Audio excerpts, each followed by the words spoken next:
Anteriormente, tanto o caos, meio de comunicação, eram com pouca aderência. Mas por causa do tempo, ele viu-se que os pobres é lá onde há mais camada que adoram a Deus em espírito e em verdade em relação aos de camada superior. Nesse caso, foram obrigados a inventar-se mais coisas para a atração daqueles que adoram verdadeiramente a Deus, através das mídias, em todos esses aspectos. E a segunda revolução está a se referir da revolução social, a inversão de valores sociais, de valores morais para a sociedade. Neste estão os aspectos do que se diz a TV como a mídia, aquilo que eles mesmos, a partir da mídia, ele transmite conhecimentos e as doutrinas deles. Essa é a terceira revolução, a revolução sexual. Sexo livre para todos. A quarta revolução é a revolução de libertação, a revolução de drogas, tanto legais e ilegais, em todos os aspectos da vida. Todos que estão em cima, na sua maioria que estão em cima, eles estão obrigados a apoiar a droga. Tanto as drogas legais e ilegais, eles devem ser apoiadas e devem ser espalhadas para escravizar o ser humano. E temos também a outra revolução, a revolução religiosas, a inversão também de doutrinas em todos os aspectos da vida espiritual do ser humano, porque todo ser humano foi criado para adorar alguma coisa. E temos também a outra revolução, a revolução satânica, e aí a revolução satânica, a revolução do pacto satânico e ao mesmo tempo também revolução musical. Em todas essas revoluções, nós éramos obrigados a levar as pessoas, primeiro, a tirar as pessoas do mundo real para o mundo irreal. Nesse caso, é tirar as pessoas da lógica, do raciocínio, aquele que Deus o criou, para adorar a Deus em espírito, em verdade. Quer dizer, tem que passar por um culto racional, ele tem que estar bem convicto do que está a fazer. Então, para um culto emocional, tirar a pessoa do mundo real para o mundo irreal, tirar a pessoa do culto racional para o culto emocional. As pessoas são elevadas através das emoções, achando que a santidade é uma emoção, é arrebatamento de sentimentos, mas na realidade a santidade é obediência a Deus, não levantamento de emoções. Então também tínhamos que obedecer a regra estabelecida mesmo por eles, dos homens, desses grandes homens. Primeiro, eu fui um aluno em todos esses meios, simplesmente fui um aluno a me preparar para ser um escritor. Eu sempre recebia a visita de homens e de entidades. Eu também tinha que, através do mundo político e também dos anjos, testemunhar coisas que eu irei revelar um pouquinho aqui. Por exemplo, a divindade satânica. A divindade satânica também está constituída por 3 etapas, por 3 grandes grupos. E nenhum anjo tem o poder e o privilégio de fazer o que o grupo de outros anjos nasciam fazem. Primeiro grupo de anjos maus, chamados espíritos amigos. Esses anjos têm o poder de se personificar qualquer ser humano que uma vez existiu neste mundo, sem deixar nenhum detalhe.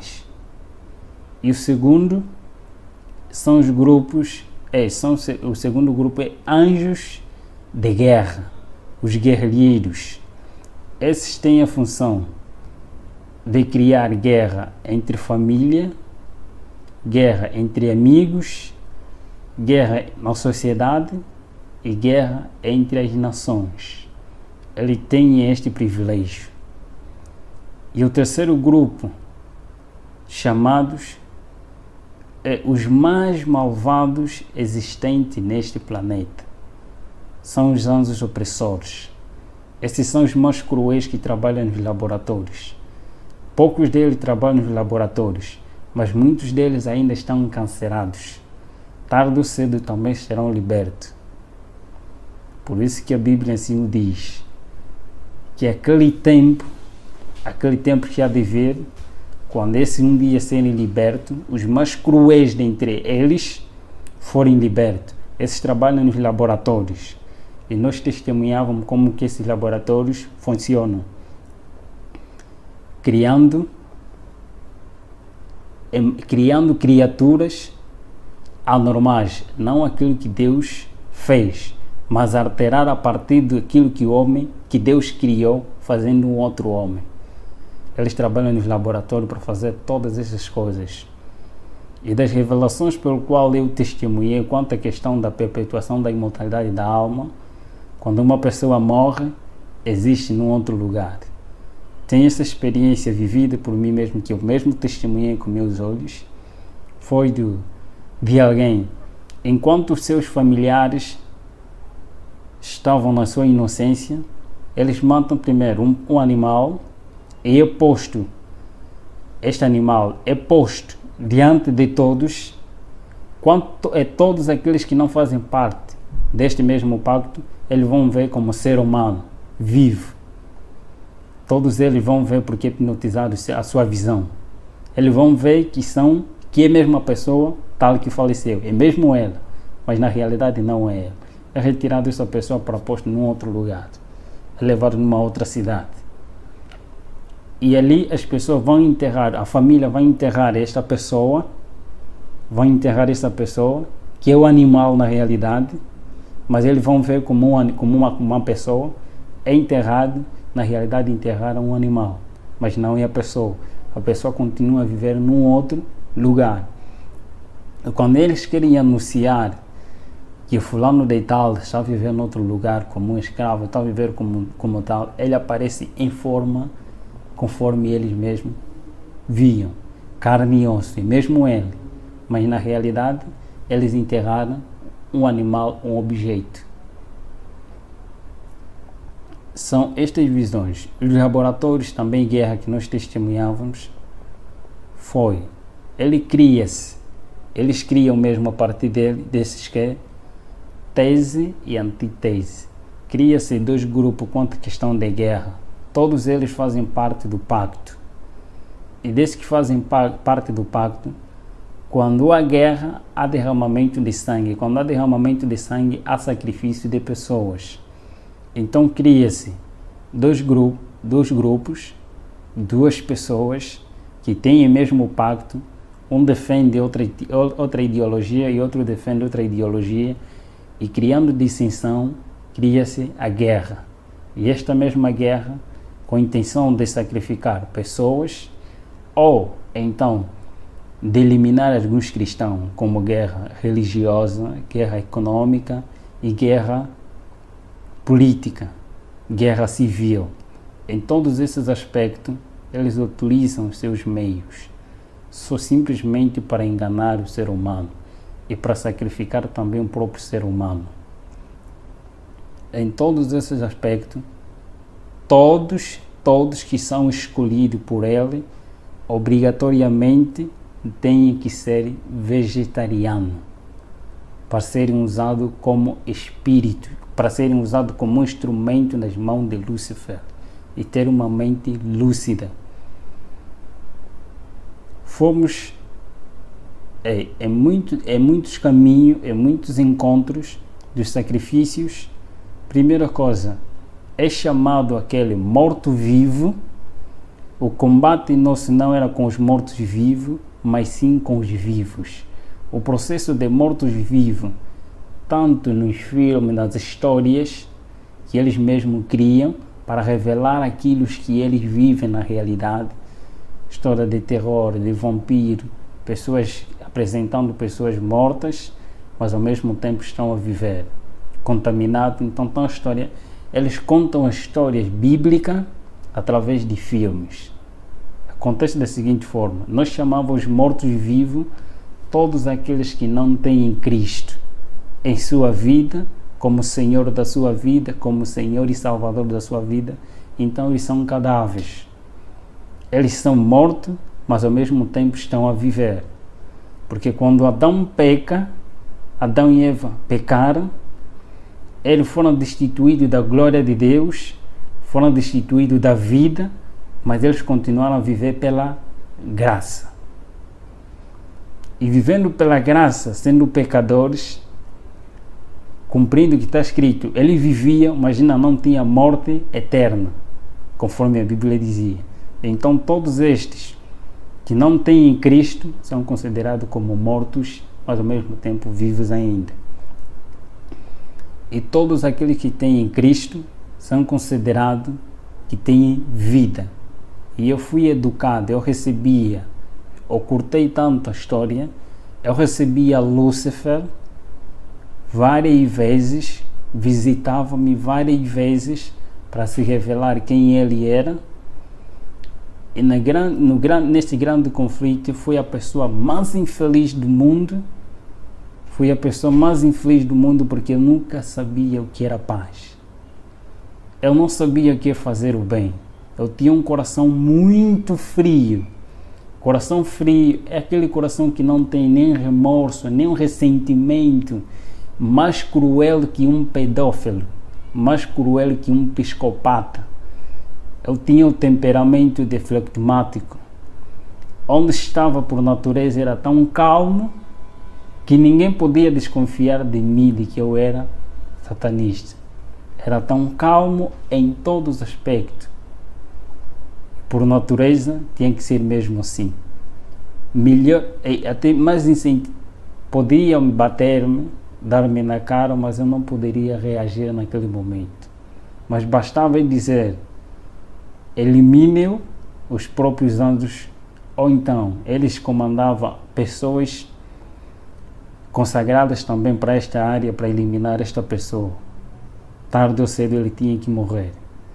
Só era tocado esse tipo de pessoa se porventura esta pessoa não estava com Deus.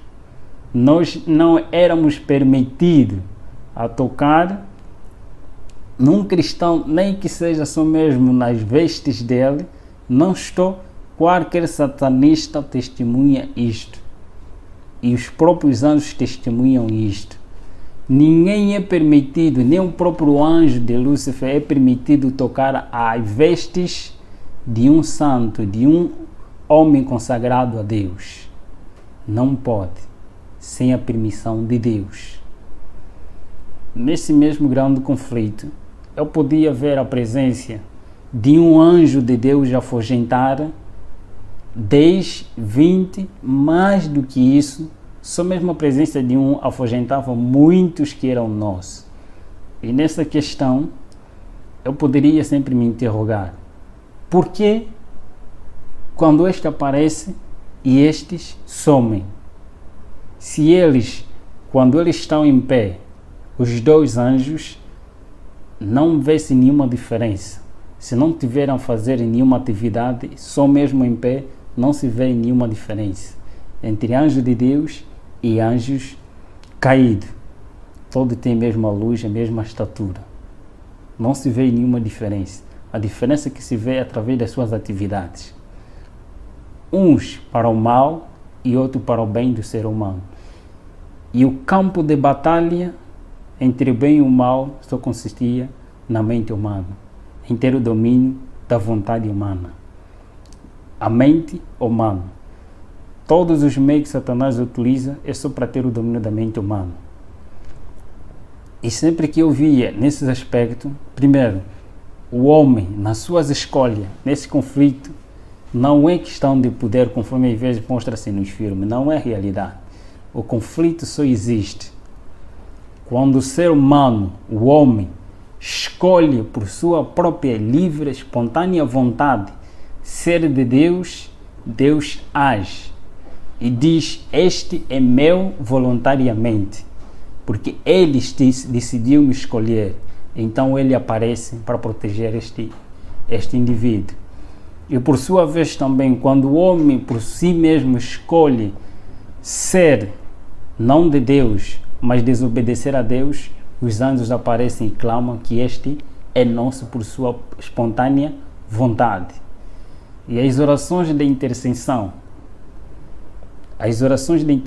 têm a seguinte função: quando um santo vai orando a favor de um ser humano, os anjos de Deus e os anjos do mal começam a cobrir esse ser humano, e por causa da oração de um ser humano semelhante de carne, começa a clamar a Deus. Então Deus aparece não pelo pedido deste indivíduo que está aqui, mas pelo pedido daquele que está ali, que tem a mesma semelhança, a mesma luta, aparece para acudir este homem.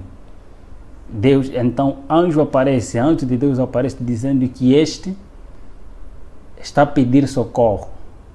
E eu apareci porque o seu irmão está a clamar para que eu possa o libertar. E a escolha também depende do próprio indivíduo. Quando ele decide ser livre, então Deus o liberta. Mas quando ele diz que não quer, então também Deus não pode fazer nada. A luta é esta. E nesta mesma luta, neste mesmo conhecimento que tinha, e neste mesmo combate, eu me perguntava dentro de mim, na realidade, quem eu sou? Na realidade, para onde eu vou? Porque eu via todos aqueles que faziam pacto, não importa quem é, presidente de repúblicas, reis de reinos, em todos os aspectos da vida, eu via todos a submeter-se a Lúcifer. E eu via pessoas que eram queimadas, que eram massacradas, porque desejavam sair deste pacto. Desejavam sair por si mesmos, e eles eram matados. Quem matava eram os próprios anjos. Quando o pacto é superior, então quem ataca são os próprios anjos mesmo. Eles assim mesmo matam, massacram.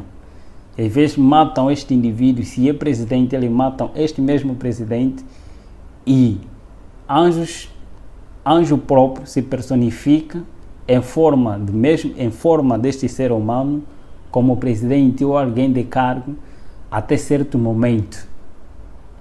Este mesmo ser esse mesmo anjo se personifica para cuidar desta nação. Eles vão controlando, enquanto aquele já foi enterrado. Neste grande conflito, eu testemunhei a morte de muitos cristãos, porque eu participava e fazia também disto. Tanto em nações em que era proibido a religião verdadeira, proibido citar o nome de Deus, nós também lá estávamos para massacrar. Eu testemunhava todas essas coisas. Eu tinha que ver isso para que um dia pudesse escrever, não para Deus, mas para que as pessoas sigam a Lúcifer.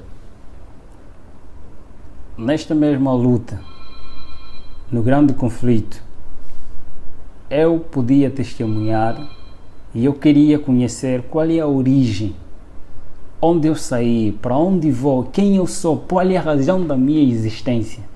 Eu perguntava aos companheiros, indagando a eles. Nesse caso estava a referir os anjos que sempre andavam comigo, estavam sempre em minha companhia. Uma coisa que eles não gostam é quando o ser humano procura a verdade. Eles não gostam, torna-se incômodo. Eu procurava saber qual é a realidade, a verdade existente. Quem é o príncipe do outro lado? Quem é aquele que tem o poder superior ao nosso soberano? Todos nós temos que submeter a ele. E nós temos que chamar sempre de soberano todos os títulos que os cristãos dão a Jesus. Então os satanistas dão mesmo também esse mesmo título a Lúcifer, sem nenhum erro. Nesta mesma luta, eu procurava saber qual é a realidade. Em uma missão, numa missão para destruir, visitar um casal missionário que estava num dos bairros.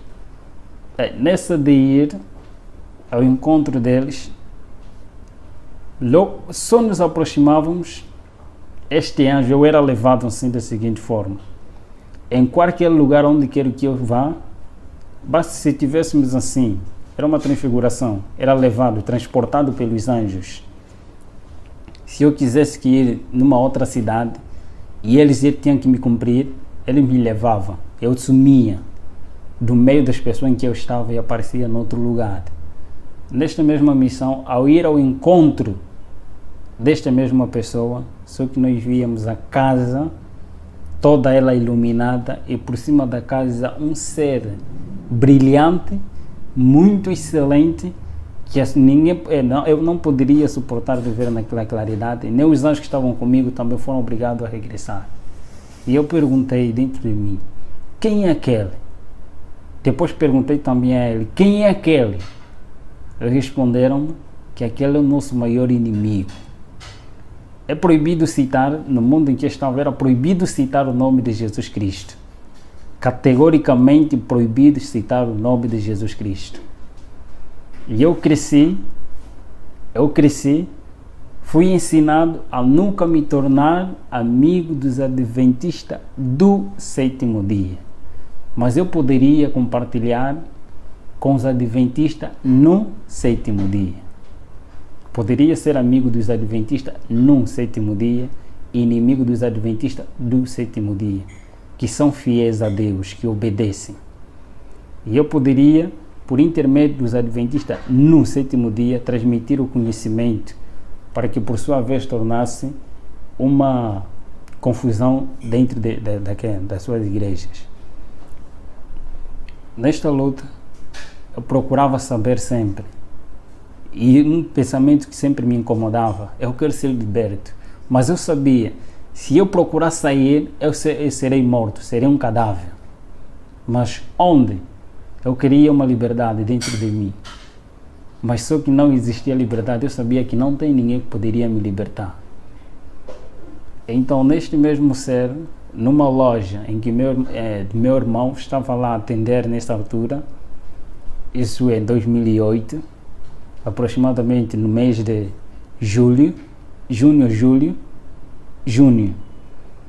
aparece um missionário adventista do sétimo dia chamado Bem-vindo Hilário Ventura. Até agora ele é adventista do sétimo dia da igreja do Sambizanga, um dos municípios da província de Luanda. Este aparece a primeira vez, fala da vida que eu vivo. Ele começou a falar da minha vida. Eu não estava a gostar, mas como questão de ética ele estava ali, ele falava. Não lhe liguei, não lhe dei atenção. Apareceu o segundo dia, o mesmo horário, depois do serviço dele, apareceu dizendo as mesmas coisas, dizendo de Jesus Cristo, de um tal chamado Jesus Cristo, que ele mesmo falava e incentivava muito, que ele é a liberdade.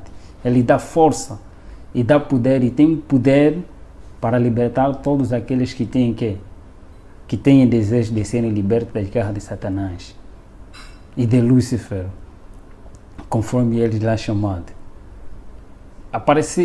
O terceiro dia, eu estava muito aborrecido com ele. Eu queria que meus amigos aparecessem para incentivar, na realidade, mostrar quem eu sou diante deste homem, que eu não sou uma pessoa normal e eu não quero mais saber deste Jesus pelo qual ele está aí a referir. Só que desta vez ele aparece e transmite-me a mensagem, e eu estava atento do que ele estava a falar. Ao sair de lá, numa noite, os feiticeiros e todos aqueles que fazem pacto, eles não têm paz e eles não dormem. A noite é para cumprir a missão. A noite é para reuniões, é para o culto, é para reunião, é para encontros no mundo. E nesta mesma noite, eu estava deitado no meu berço e de repente eu via uma claridade, e esta claridade cada vez começou a aumentar, e o que estava ao meu redor, estou a referir, os meus anjos da guarda que estavam sempre comigo em minha companhia, sumiram. foram obrigados a sair da presença daquele que estava aí em pé. E eu fiquei paralisado nesse aspecto, hipnotizado. Todo o processo que nós fazíamos na pessoa normal era paralisado, todos os membros, para ele não se mexer, mas todavia não era mexido na mente. É paralisado todos os membros do corpo, mas menos a tua mente. Ele paralisou-me, todos os meus membros, não poderia se mexer, nem mexer os meus olhos, mas simplesmente estou na minha mente. Eu vi este ser tão iluminado, tão brilhante. Eu conheci Lúcifer, eu vi Lúcifer, mas só que essa claridade e este ser era muito diferente, muito excelente. Eu fiquei apaixonado só pela presença deste ser. Fiquei alegre, fiquei admirado com quem é este? Eu fazia a pergunta dentro da minha mente, porque não poderia mexer os meus membros. Eu comecei a fazer tantas perguntas a ele. Você sabe quem eu sou? Por que você me apareceu? Quem és tu?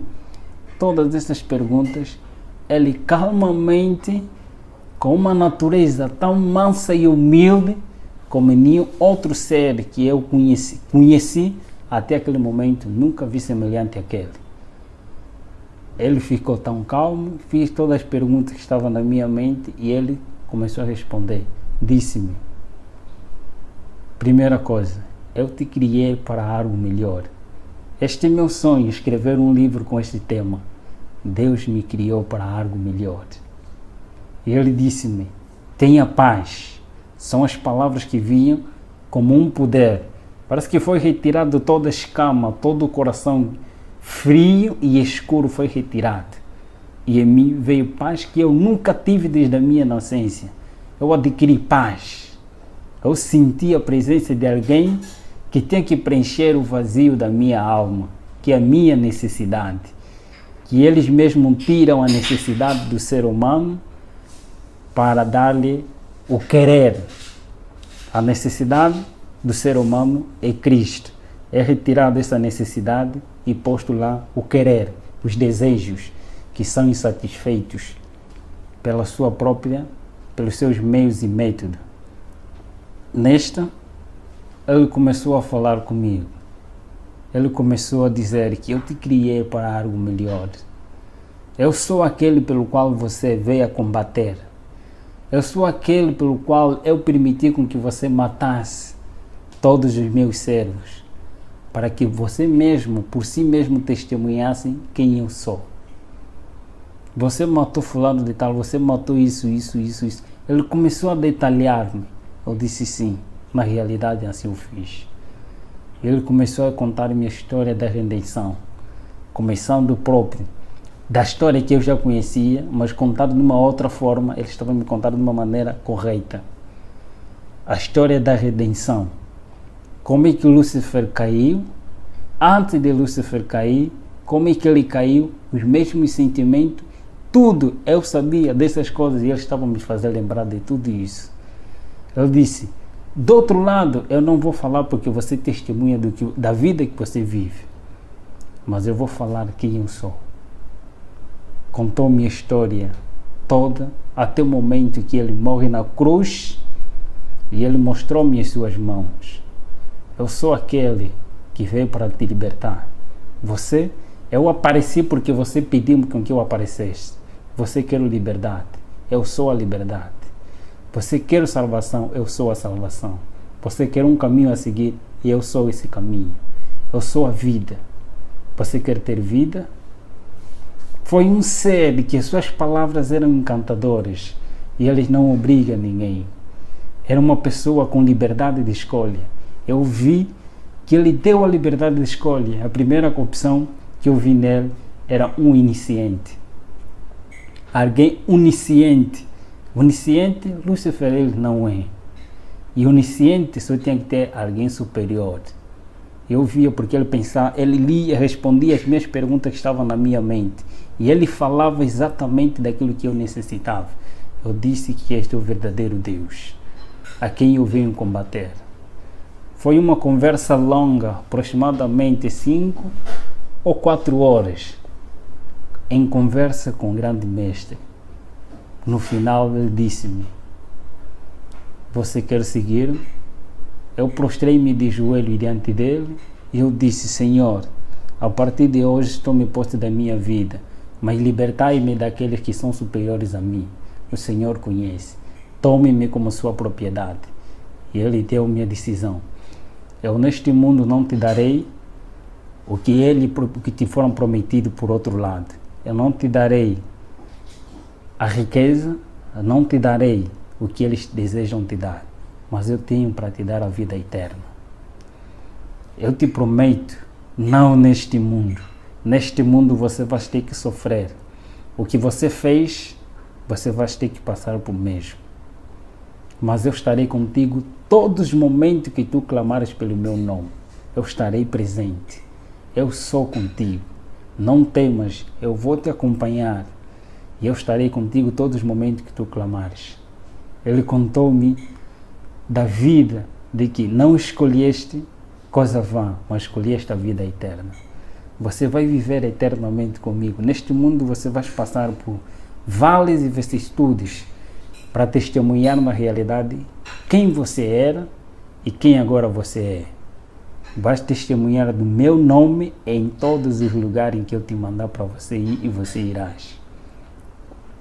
Ele contou-me a história dos mundos não caídos e das pessoas que lá vivem eternamente, enquanto eu estou prometido a viver aqui neste mundo e teria o privilégio de viajar em todos os países sem pagar nada, viveria no país em que eu desejava, na capital em que eu desejava.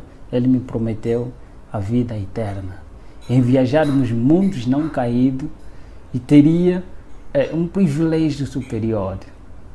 Contou-me esta história e eu prostrei-me e ajoelhei. Por amor, eu disse: quero te seguir por amor e eu quero sofrer por ti. Entreguei a minha vida a ele. A partir daquele momento em diante, depois de alguns dias, aparece o próprio anjo. Aparece o anjo Asbad, que era o meu conselheiro no outro mundo, dizendo: você traíste a nossa pátria. Você foste traidor.